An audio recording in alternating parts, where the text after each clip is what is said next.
3 roads into battle. 2 of them were safe. His generals chose safe.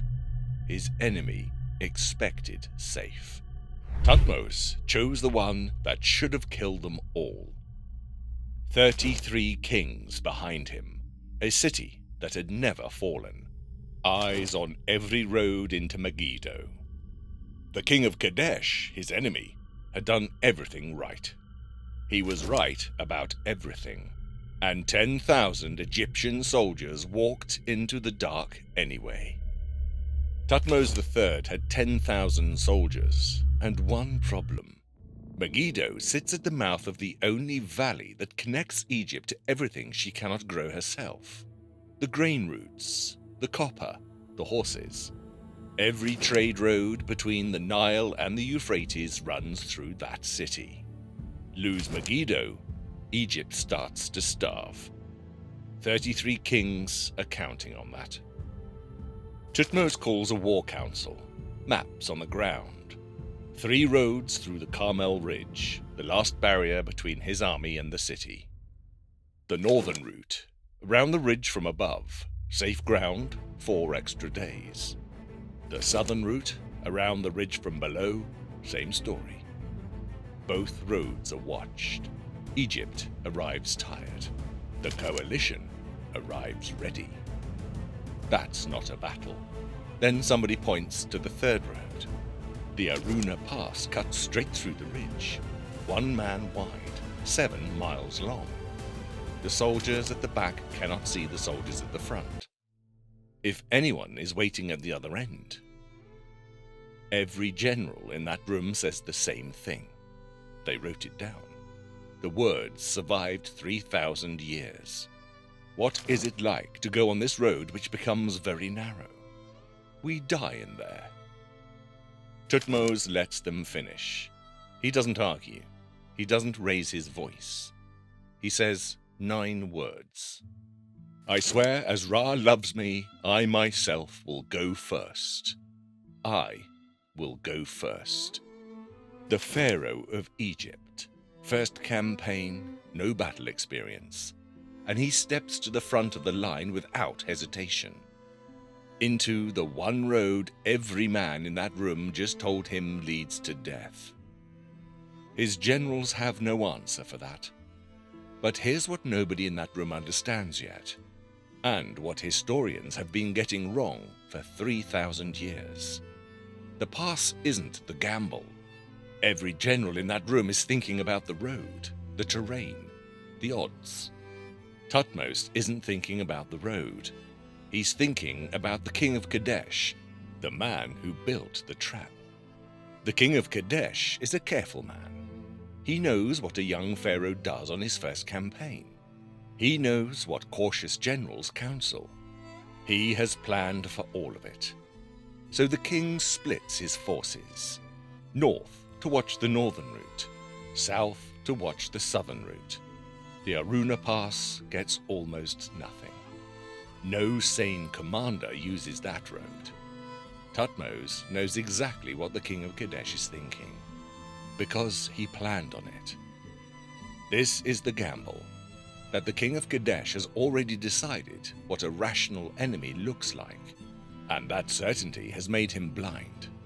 If Thutmose is right, the army emerges on high ground above Megiddo, the enemy completely wrong-footed. If he's wrong, Egypt ends.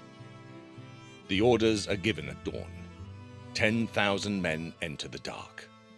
The Carmel Ridge rises on both sides. The path narrows until men can no longer walk 2 abreast. Chariots go single file.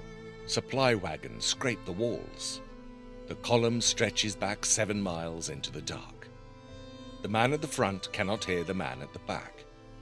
The man at the back can see nothing but the soldier in front of him.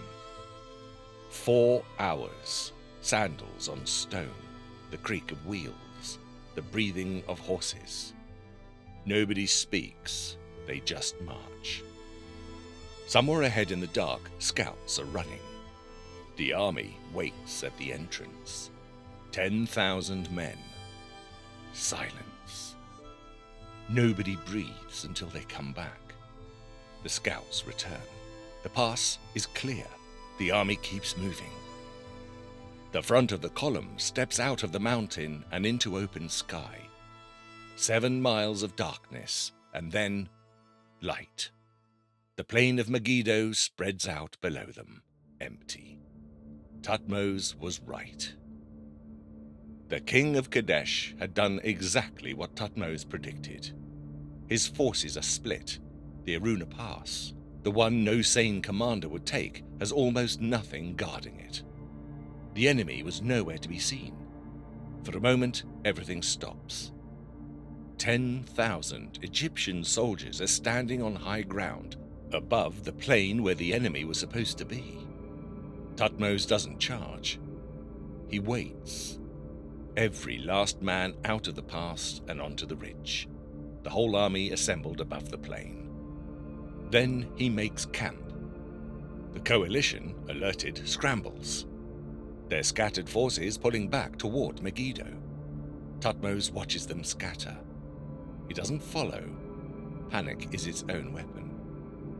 At dawn, the army moves. Thutmose leads from the front, as he always does. The enemy never had a chance. Fear had already beaten them before the first sword was drawn. An Egyptian army on the ridge above Megiddo. 10,000 men, standing in open air, ready to fight. The charge destroys them. But then, his own soldiers betray him. The enemy is running. The gates are open, and the Egyptians stop to loot. Thutmose watches Megiddo's gates close. 7 months of siege, because his soldiers couldn't resist the gold. It falls anyway. 33 kings surrender, one by one. The trade routes open, the grain flows. Egypt breathes again. Thutmose III goes on to become the greatest military commander Egypt ever produces. 16 campaigns, 20 years, an empire that stretches to the edge of the known world. But it starts here. One decision, one unproven pharaoh, a choice nobody in that room could believe. Most commanders study maps. Thutmose studied men. That's why he's remembered. That's why they're not.